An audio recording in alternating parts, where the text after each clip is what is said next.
Good afternoon मेरे प्यारे छात्रों। विषय हिंदी। आज मैं आपको एक नया लेसन अध्यापन करने जा रही हूँ जिसका नाम है ठेस, जो है एक पूरक पठन जिसके लेखक है फणीश्वर नाथ रेणु जी। तो देखिए छात्रों, यहाँ पे मैंने कुछ शब्दार्थ लिखे हुए हैं। यहाँ पे मैंने 4 मुहावरे इस लेसन में आए हुए लिखे हुए हैं। तो सबसे पहले मैं जो फणीश्वर नाथ रेणु जी है उनका अल्प सा परिचय पढ़ना चाहूंगी।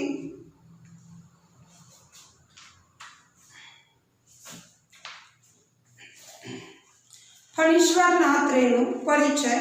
जन्म 1921, पूर्णिया बिहार। मृत्यु 1977। परिचय। हिंदी कथाधारा का रुख बदलने वाले फणीश्वर नाथ रेणु जी को आजादी के बाद के प्रेमचंद की संज्ञा दी जाती है। मतलब जैसे प्रेमचंद थे वैसे फणीश्वर नाथ जी भी थे, ऐसा कहा जाता है। आपकी कहानियों और उपन्यासों में आंचलिक जीवन की धुन, गंध, लय, ताल, सुर, सुंदरता, कुरूपता स्पष्ट रूप से दिखाई पड़ती है। आपकी भाषा शैली में एक जादुई असर मिलता है। प्रमुख कृतियां मैला आंचल परती, परिकथा, जुलूस, उपन्यास, एक आदिम रात्रि की महक, ठुमरी, अच्छे आदमी, कथा संग्रह, ऋण जल धन जल, नेपाली क्रांति कथा, रिपोर्टाज आदि। इस गद्य में हमें क्या सीखना है? प्रस्तुत आंचलिक कहानी बिहार के ग्रामीण जीवन पर आधारित है। इस कहानी के माध्यम से कथाकार ने ग्रामीण जीवन, सामाजिक संबंध, कारीगरों के स्वाभिमान आदि को बड़े ही सुंदर ढंग से चित्रित किया है। तो देखिए छात्रों, यहाँ पे मैं आपको सबसे पहले कुछ बातें बता दूं। यहाँ पे जो एक सिरचंद नामक जो व्यक्ति है वह कैसा है? एक ग्रामीण व्यक्ति है, ग्रामीण इलाके में रहने वाला एक इंसान है जो उसके गांव में, जिसे लोग क्या कहते हैं? बहुत कामचोर कहते हैं। क्यों कहते हैं, क्या कहते हैं, यह तो हम लेसन पढ़ते वक्त देखेंगे। और वहाँ का जो जनजीवन है वह किस पर निर्भर था, या फिर उनको कैसा अनुभव आया, वहाँ के लोग कैसे थे, शिक्षण के प्रति उनको दया थी या नहीं थी, शिक्षण एक गरीब इंसान था, ये सारी बातें इस लेसन में हमें सीखनी है। तो आइए छात्रों, सबसे पहले मैं आपको लेसन सिखाना शुरू कर दूं। खेती बाड़ी के समय गांव के किसान सिरचन की गिनती नहीं करते। लोग उसको बेकार ही नहीं बेगार समझते हैं। इसलिए खेत खलियान की मजदूरी के लिए कोई नहीं बुलाने जाता सिरचन को। देखिए, सबसे पहले बोला गया है जो खेती बाड़ी के समय गांव के किसान, गांव के जो किसान है वह सिरचन की गिनती नहीं समझते। मतलब सिरचन काम कर सकता है, सिरचन को हमें काम पर बुलाना चाहिए, ऐसा बाकी गांव के किसानों को नहीं लगता, क्योंकि लोग उसे बेकार समझते। बेकार या बेगार का अर्थ होता है बिना मजदूरी का, बिना काम का। ठीक है, उसे लोग क्या समझते हैं? बेकार समझते हैं। इसलिए खेत खलियान की मजदूरी के लिए उसे कोई नहीं बुलाता। किसे नहीं बुलाता? सिरचन को नहीं बुलाता। मतलब सिरचन नामक एक ऐसा व्यक्ति है जिसे उसका सम्मान नहीं है उस गांव में, ऐसा हम बोल सकते हैं। और वो सच में लोग समझते हैं वैसा है या फिर कोई और बात है, यह अब हम लेसन में जानेंगे। क्या होगा उसको बुलाकर? दूसरे मजदूर खेत पहुंचकर 1/3 काम कर चुकेंगे, तब कहीं सिरचन राय हाथ में खुरपी डुलाता हुआ दिखाई पड़ेगा। पगडंडी पर तौल कर पाँव रखता हुआ धीरे धीरे। मुफ्त में मजदूरी देनी हो तो और बात है। देखो, जिसे मुफ्त में मजदूरी देनी है कि चलो कोई काम नहीं किया तो भी मजदूरी दे देगा, वो सिरचन को बुला सकता है। लेकिन सिरचन को बाकी लोग क्यों नहीं बुलाते थे? क्योंकि वह जो काम दिया जाता था उसे वह कैसे करता था? बिल्कुल धीरे धीरे। लोगों का 1/3 काम हो जाता था तब जाके ये शुरुआत करता था। ऐसे स्वभाव का सिरचन था, ऐसा लोग समझते हैं, और इसी कारण उसे काम पर कोई नहीं बुलाता था, उसे बेकार समझा जाता था बिना काम का। आज सिरचन को मुफ्तखोर, कामचोर और चटोर कह ले कोई। देखो यहाँ पे चटोर यानी स्वाद लोलुप, उसे खाने के लिए बड़ी अच्छी अच्छी चीजें लगती थी, इसलिए सिरचन को क्या समझते थे? चटोर समझते थे। या मुफ्तखोर, मुफ्त में खाने वाला, कामचोर, काम की चोरी करने वाला, मतलब काम कम करने वाला, ऐसा उसका परिचय था। एक समय था जब उसकी मड़ैया के पास बाबू लोगों की सवारियां बंधी रहती थी, उसे लोग पूछते ही नहीं थे, उसकी खुशामद भी करते थे। देखो यहाँ पर जो प्रेजेंट या वर्तमान में जो स्थिति है, सबसे पहले वो बयां की कि लोग सिरचन को क्या समझते हैं। लोग सिरचन को काम पर नहीं बुलाते, लोग सिरचन को चटोर, कामचोर, मुफ्तखोर कहते हैं। लेकिन एक समय ऐसा भी था कि लोगों का काम सिरचन के बिना होता ही नहीं था। लोग सिरचन के पास बार बार जाने के, उनका काम करवाने के लिए। और ये सब क्या होता था, यह लेखक हमें बताएंगे, देखते हैं। उसकी खुशामद भी करते थे। खुशामद करना, वो जो कहे, तारीफ करना, उसे जो किसी चीज की जरूरत है उसे लाकर देना, उसे कहते हैं खुशामद करना। ठीक है। अरे सिरचन भाई, अब तो तुम्हारे ही हाथ में यह कारीगरी रह गई है। सारे इलाके में एक दिन का समय निकाल कर चलो। बड़े भैया की चिट्ठी आई है, शहर से सिरचन ने एक जोड़ा चीक बनवाकर भेज दो। देखो उसे क्या, किसने कहा है ये नहीं पता है, लेकिन उसे लोग किस तरह बोलते थे? अरे सिरचन भाई, अब तो तुम्हारे हाथ में ही कारीगरी रह गई है। कारीगरी का मतलब यहाँ नहीं दिया है, लेकिन कारीगरी मतलब एक ऐसी कला जो सिर्फ और सिर्फ कौन कर सकता था? सिरचन कर सकता था। सिरचन ऐसी किसी कलाकारी चीज को बना सकता था। वो क्या है, मैं आपको बताने वाली हूँ। तो सबसे पहले ये जान लो कि पास्ट में जब भूतकाल था उसमें सिरचन को बहुत लोग खुशामद करते थे, सिरचन को सिरचन भाई बुलाते थे और उसे कहते थे अब तो तुम्हारे ही हाथ में कारीगरी रह गई है, इस सारे इलाके में एक दिन समय निकाल कर चलो।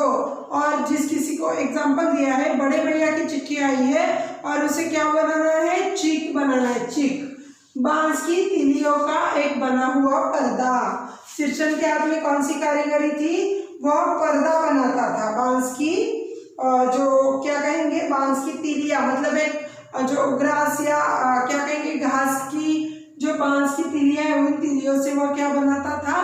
पर्दे बनाता था। और उसी के लिए वह सिर्फ अकेला बना सकता था, लोग उसकी खुशामद करते थे। मुझे याद है, मुझे मतलब किसे? लेखक को। ठीक है। मुझे याद है मेरी माँ जब कभी सिरचन को बुलाने के लिए कहती, मैं पहले ही पूछ लेता भोग क्या क्या लगेगा। देखो परमेश्वर जी हमें कुछ बातें उनके समय की याद दिला रहे हैं कि जब उनकी माँ परमेश्वर नाथ रेणु जी की माँ सिरचन को बुलाने के लिए कहती। अब क्यों बुलाती? शायद उसे कोई काम होगा इसीलिए बुलाती होगी। तो जब भी कभी सिरचन को बुलाने को कहती, सबसे पहले लेखक क्या देख लेते कि भोग क्या क्या लगेगा। भोग यानी खाना, सिरचन को क्या खाना दिया जाएगा, यह वह माँ से पहले ही पूछ लेते थे। तभी मैं सिरचन को बुलाकर लाऊंगा, क्योंकि सिरचन को बड़ी अच्छी अच्छी चीजें खाना पसंद था। माँ हंसकर कहती, जा जा बेचारा, मेरे काम में पूजा भोग की बात नहीं उठाता कभी। पड़ोसी गांव के देखो, तभी माँ क्या उन्हें जवाब देती, परमेश्वर जी को जवाब देती कि सिरचन और हमारा जो संबंध है वह अपनत्व का है, अपनेपन का है, वह कभी भी मुझसे कुछ भी नहीं रूठता। क्यों नहीं रूठता होगा? क्योंकि जो लेखक की जो माँ है वह उसे मनचाहा खाना देती ही होगी, इसीलिए उन्हें भी पता था कि सिरचन उन्हें कभी कुछ नहीं कहता। और यह सारी जो बातें हैं यह क्या की है? माँ ने बता दी है। फिर लेखक को किसी पचानन चौधरी के लड़के की याद आई। पड़ोसी गांव के पचानन चौधरी के लड़के को एक बार मेरे सामने ही बेपानी कर दिया। बेपानी करना, बेपानी मतलब बेआबरू करना, बेइज्जत करना। यहाँ पे दिया है, देखो देखो, कोई पचानन चौधरी का जो छोटा लड़का है उसे बेआबरू कर दिया था सिरचन ने। क्यों, कैसे? देखो, तुम्हारी भाभी नाखून से काटकर तरकारी परोसती है और इमली का रस डालकर कढ़ी तो और मामूली लोगों की घरवालियां बनाती है। तुम्हारी भाभी ने कहाँ से बनानी सीखी? देखो, एक एग्जाम्पल दिया है यहाँ पे, पहले उदाहरण देख लो। नाखून से काटकर थोड़ा सा, देखो जो एक उदाहरण दिया है लेखक ने हमें याद दिलाया है, उन्हें याद आ रहा है इसलिए वो हमें बता रहे।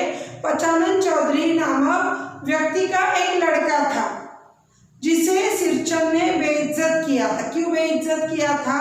यह कहकर बेइज्जत किया था कि तुम्हारी भाभी ने कहाँ से कढ़ी सीखी है, नींबू का रस डालकर, वह तो हम गरीबों के घर में बनाई जाती है। मतलब और वह कितना परोसती है? नाखून से काटकर, मतलब थोड़ी सी सब्जी वह खाने के लिए देती है। और यह सारी बातें शायद सिरचन को पसंद नहीं आई होगी। मतलब कभी ना कभी पचानन चौधरी के घर पर किसी काम के लिए कुछ चीज बनवाने के लिए सिरचन को बुलाया गया होगा। उनके सामने कौन होगा? वह पचानन चौधरी का लड़का वहां होगा और उसने इस तरह इन शब्दों में उसको क्या किया था? बेआबरू किया था, बेइज्जत किया था। तुम्हारी भाभी ने कहाँ से बनाना सीखी? यहाँ तक वो उदाहरण खत्म हुआ। इसलिए सिरचन को बुलाने के पहले मेरे माँ से पूछ लेता। सिरचन को देखते ही माँ उलझकर कहती, आओ सिरचन। इसलिए उनको उस घटना की याद आती है पचानन चौधरी जी के, इसलिए शायद लेखक सिरचन को बुलाने से पहले ही माँ के पास पूछ लेते कि आपके पास क्या क्या भोग लगने वाला है, ताकि सिरचन को कुछ मुंहफट ना बोले। और फिर जैसे ही सिरचन उनके घर पर आता तो वह माँ उलझकर कहती, आओ सिरचन, आज नेनू मत रही हूँ तो तुम्हारी याद आई।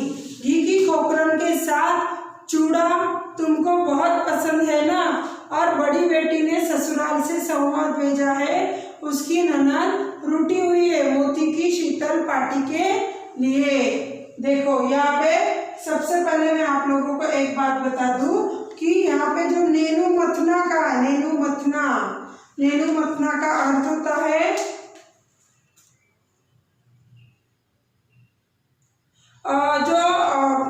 क्या कहेंगे, जो लोनी होता है, लोनी इन शॉर्ट बटर कहते हैं इंग्लिश में। उस बटर को, या जब हम माखन मलाई जमा करते हैं मक्खन में, दही में, तो लोनी को मक्खन भी कह सकते हैं। उसको पहले क्या करते हैं, उसको बहुत ज़्यादा मिक्सिंग करते हैं पानी में, उस छाछ को, मक्खन को, और उसके ऊपर जो बटर आता है उसको साइड में निकालकर उससे क्या बनता है?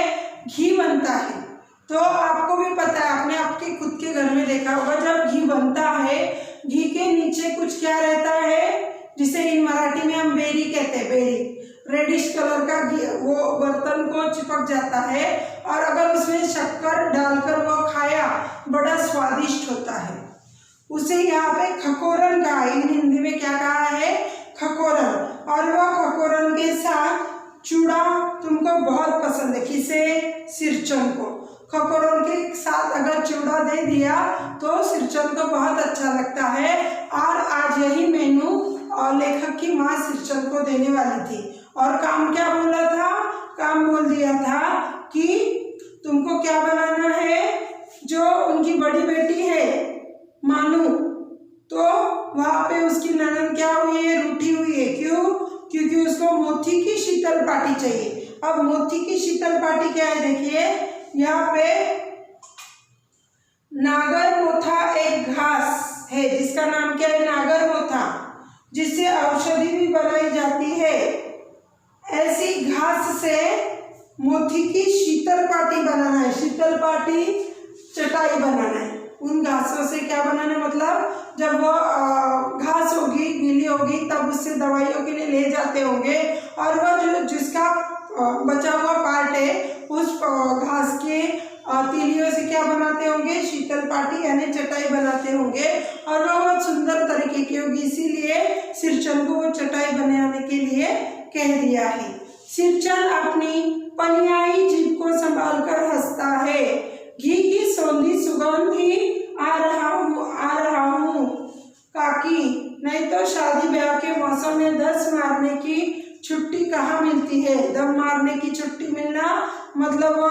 उसको इतना काम होता है शादी ब्याह में, मतलब पास्ट में बता रहे हैं ना, तो इतना काम होता है कि उनको छुट्टी नहीं मिलती। लेकिन सिरचंद का संबंध फणीश्वर नाथ जी के घर वालों से बड़ा अच्छा है। उनकी जो माँ है वो उसे हर वक्त अच्छा खाने के लिए देती है, और इसी कारण मैं यहाँ आया हूँ ताकि यह सिरचंद उन्हें बताता है। ठीक है, यहाँ तक हम आ गए। आगे सिरचंद जाति का कारीगर है। सिरचंद क्या है? जाति का कारीगर। अब जाति का कारीगर होना मतलब सिरचंद के दादा परदादा, सिरचंद के पापा, वह भी वह सारी चीजें बनाते होंगे, जैसे शीतल पाटी है, चीक है, या और भी जो जो चीजें सिरचंद को बनानी आती होगी, वो सारी चीजें उससे अनुवंश में या क्या कहेंगे जाति में मिली है, ऐसा हम कह सकते हैं। मैंने घंटों बैठकर उसके काम करने के ढंग को देखा। लेखक वह जो काम करने अब शुरू हो चुका था उसे देख रहा था। एक एक मोती और पटेल को हाथ में लेकर बड़े जतन से उसकी कुच्ची बनाता। कुच्ची, कुच्ची यानी गुच्छा, कुच्ची यानी क्या? गुच्छा।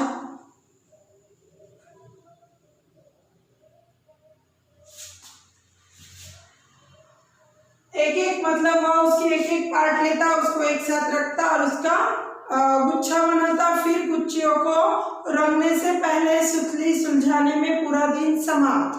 काम करते समय उसकी तन्मयता में जरा भी बाधा पड़ी कि गेहूं सांप की तरह फुफकार उठता। गेहूं सांप, गेहूं फुफकारना, फुफकारना का मतलब है बहुत ज्यादा चिल्ला उठता। वह यहाँ लिखा नहीं है मैंने, लेकिन बहुत ज्यादा वो क्या करता? चिल्ला उठता गेहूं सांप की तरह। जैसे गेहूं अगर खेती में ऐसे डाला गया है या उसका जो फसल है गेहूं की फसल, उसमें सांप छिपकर बैठता है और अचानक से अगर सांप को किसी भी तरह का स्पर्श हो गया तो वह फुफकार कर उठता है काटने के लिए। ठीक उसी तरह यह भी चिढ़ जाता था अगर उसके काम में किसी ने बाधा डाली तो। फिर किसी दूसरे से करवा लीजिए काम। सिरचंद मुंहजोर है, कामचोर नहीं। और उसे गुस्से में वो क्या कहता था? आप मुझे बाधा डाल रहे हैं, आप मेरे काम में व्यत्यय डाल रहे हैं, आप किसी और से काम कर लीजिए। मैं मुंह पे बोलने वाला हूँ लेकिन कामचोर नहीं हूँ।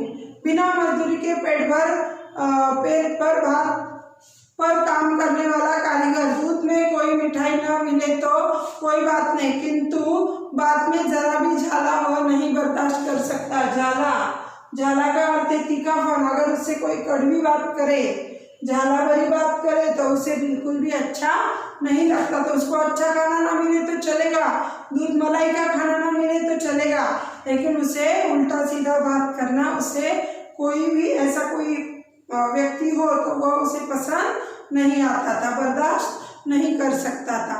सिरचंद को लोग चटोर भी समझते हैं। तली बघारी हुई तरकारी, दही की कड़ी, मलाई वाला दूध, इन सब का प्रबंध पहले कर लो, तब सिरचंद को बुला।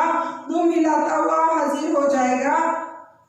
खाने पीने में चिकनाई की कमी हुई तो सारी काम की चिकनाई खत्म। काम अधूरा रखकर उठ खड़ा होगा। आज तो अदक पाली में दर्द से माथा टंटना रहा है, थोड़ा सा रह गया, किसी दिन आकर पूरा करूंगा। किसी दिन माने कभी नहीं। देखो अदक पाली आधे सिर में होने वाला दर्द। देखो यहाँ पे आधे सिर में होने वाला दर्द कहा गया है। आधे सिर में होने वाला दर्द मतलब उसकी आदत बताइए।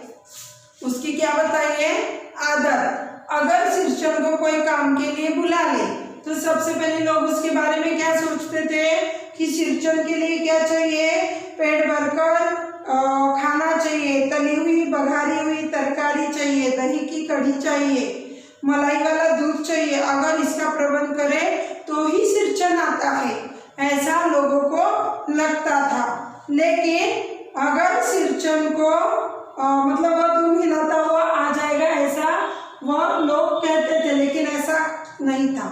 सिरचंद के लिए अगर सीधा साधा भी खाना हो तो चलता था, लेकिन लोगों की यह समझ थी। और सिरचंद की एक बात बहुत क्या कहेंगे, कहने वाली बात है। अगर सिरचंद सिरचन को किसी ने ताना दिया, सिरचन को किसी ने मुंह पर कुछ बोला, उसे रोक टोक की, तो वो क्या बहाना बनाता था, काम थोड़ा ही रह गया है, मैं आके करूँगा, मेरे सिर में दर्द हो रहा है, और वह एक बार उस घर से चला गया तो क्या होता था, दोबारा उस घर में वह कभी नहीं आता था। इस तरह सिरचन की आदत थी। यह सारी आदतें लेखक हमें बीच बीच में बता रहे हैं। ठीक है, अब लेखक के घर पर वह क्या कर रहे हैं, वह शीतल पाटी बना रहे हैं। मोती घास और पटेल की रंगीन शीतल पाटी की तीलियों की झिलमिलाती चीख, सतरंगे डोर के मोढ़े से भूसी चुन्नी रखने के लिए मूंज की रस्सी के बड़े बड़े जाले, हलवाओं के लिए ताल के सूखे पत्तों की छतरी टोपी तथा इसी तरह के बहुत से काम हैं जिन्हें सिरचन के सिवा गांव में और कोई नहीं जानता था।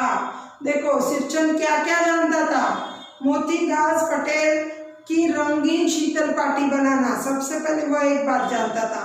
बांस की तिलियों की झिलमिलाती चीख बनाना, देखो शीतल पाटी आती थी, चीख बनानी आती थी। सतरंगे डोर के मोढ़े बनाना आता था। तीसरा, भूसी चुन्नी रखने के लिए मूंज की रस्सी के बड़े बड़े जाले बनाता था। और हलवाओं के लिए ताल के सूखे पत्तों की छतरी, वो जो छतरी होती है सूखे पत्तों की, जो हलवाई यानी जो खाना बनाने वाले होते हैं, अचारी जिसे हम कहते हैं, उनको शेफ के लिए धूप में जैसे कोई दिक्कत ना हो इसलिए जो छतरी, वो छतरी भी बना के देता था वो।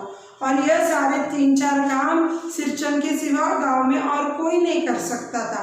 इसलिए अगर सिरचन के सिवा कोई नहीं कर सकता था। और यह दूसरी बात है कि अब गांव में ऐसे कामों को बेकाम समझा जाता है, मतलब जो पास्ट है उसमें वैसी हालत थी, और अब सिरचन को जो काम आते हैं, अब जो प्रेजेंट टेंस है, वर्तमान काल है, वर्तमान परिस्थिति में ऐसे कामों को बेकाम समझा जाता है, बिना काम के समझा जाता है। ठीक है, यहाँ तक हम आए।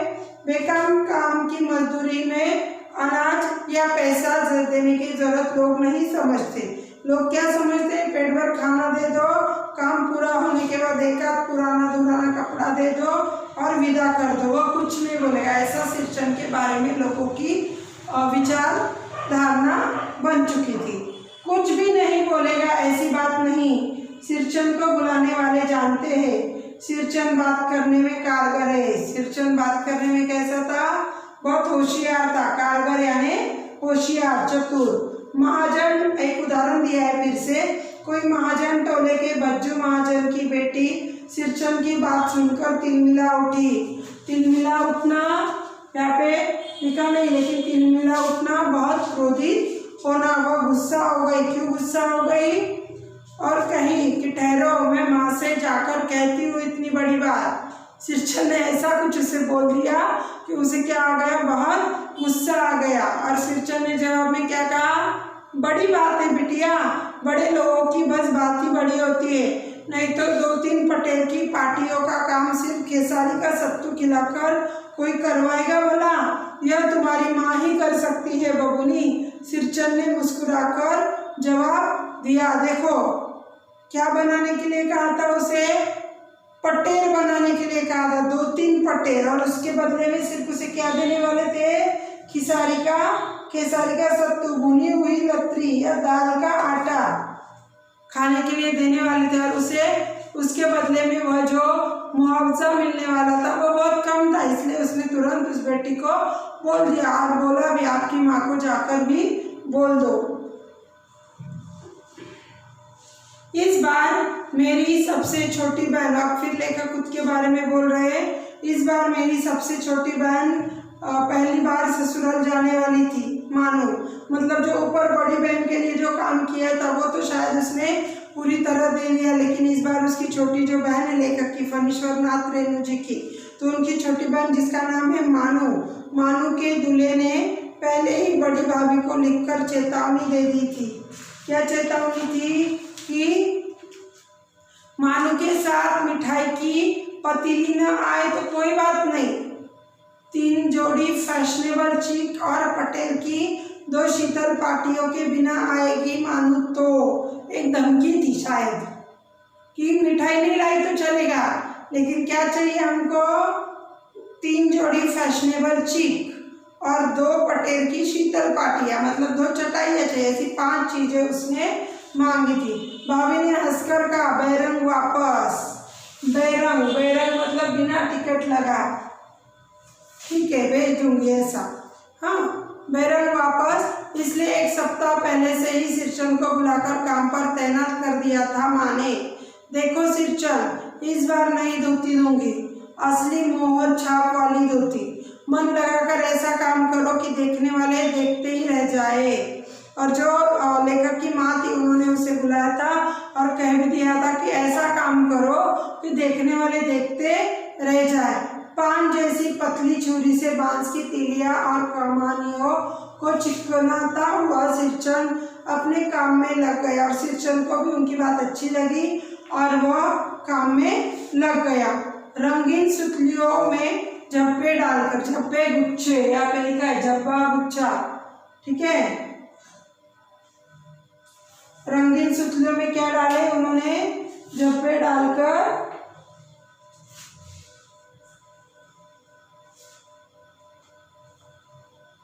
वह चिक बुनने बैठा। 1.5 हाथ की बिनाई देखकर ही लोग समझ गए कि इस बार एकदम नए फैशन की चीज बन रही है। मतलब ज्यादा नहीं, 1.5 हाथ ही हुआ होगा इतना। और वह देखकर ही सबको समझ में आ गया कि अब सिरचंद बहुत बढ़िया चीज बनाने वाला है, फैशन की चीज बनाने वाला है। और लेखक के ही घर में उसकी माँ की शायद और एक जेठानी देवरानी होगी, उनकी माँ बड़ी थी, उनकी जो देवरानी थी उसे क्या कहते थे, मंजली भाभी। मंजली भाभी से वो देखकर रहा नहीं गया, पर्दे की आड़ से बोली, पहले ऐसा जानती कि मोर छाप वाली धोती देने से अच्छी चीज बनती है तो भैया को खबर भेज देती। काम में व्यस्त सिरचंद के कानों में बात पड़ गई। बोला, मोहर छाप वाली धोती के साथ रेशमी कुर्ता देने पर भी ऐसी चीज नहीं बनती बहुरिया। मानू दीदी काकी की सबसे छोटी बेटी है, मानू दीदी का दूल्हा अफसर है। देखो यहाँ पे आपको समझ में आना चाहिए एग्जैक्ट क्या घटना हुई है। यहाँ पे सिरचंद बड़ी शिद्दत से, बड़ी मन लगाकर वह मानू दीदी के लिए क्या बना रहा है, शीतल पाटी और पटेल जो भी चीजें बनाने वह शुरू हो चुका है। उन्हीं के घर में मंजली भाभी नामक एक ऐसी व्यक्ति है जिसने शायद सिरचंद को पहले कभी तो कोई तो काम दिया था और अभी की तुलना में पहली वाली जो चीजें बनाई गई थी शायद वो इतनी अच्छी नहीं थी जो अब बहुत सुंदर दिख रही है। और वह सोच रही है कि शायद जो बड़ी भाभी है उन्होंने सिरचंद को वादा किया है कि मैं तुम्हें छाप वाली धोती दूंगी और इसीलिए सिरचंद अच्छा कार्य कर रहा है। ऐसी समझ किसको आई है, मंजली भाभी को। इसलिए मंजली भाभी उसे ताना दे रही है और कह रही है कि अगर मुझे पता होता कि ये छाप वाली धोती देने से तुम इतनी अच्छी कारीगरी करोगे तो मैं भी अपने भैया से बोलकर तुम्हें ये चीज दे देती। लेकिन सिरचंद के मन में ऐसा था ही नहीं। सिरचंद की कान पर जैसे ही उसके शब्द पड़े उसने कह दिया, तुम उस धोती के साथ साथ अगर मुझे रेशमी कुर्ता भी देती तो भी मैं ऐसी चीज नहीं बनाता। मतलब देखो छात्रों, व्यक्ति के जीवन में उसके जो रिश्ते होते हैं वह रिश्ते कैसे होते हैं, हर एक से एक जैसे नहीं होते। जैसा सामने वाला व्यवहार करता है, अगर कोई बहुत अच्छा व्यवहार कर रहा है तो हम क्या करते हैं, उससे भी अच्छा व्यवहार करने का उससे प्रयास करते हैं। अगर हमसे कोई नॉर्मल व्यवहार कर रहा है तो हम भी नॉर्मल फॉर्मेलिटी करते हैं। उस तरह ही सिरचंद करता है शायद, क्योंकि जो लेखक की माँ थी बड़ी भाभी उनसे काफ़ी अच्छा व्यवहार था, उनमें दोनों में झिकझिक नहीं होती थी। वो खुशी खुशी एक दूसरे से जो भी एक दूसरे की डिमांड है वो कंप्लीट पूरी कर देते थे। लेकिन ये मंजली भाभी शायद कुछ अलग है, वो अच्छा व्यवहार सिरचंद के साथ रखती नहीं है और सिरचंद ने भी जितना जितना काम कर दिया होगा या शायद अच्छा भी किया होगा। लेकिन कुछ लोग होते हैं जिनको दूसरों का कार्य और अच्छा लगता है, ऐसे ही मंजली भाभी है और इसलिए सिरचंद ने उसे मुंह पर जवाब दे दिया है। अब आगे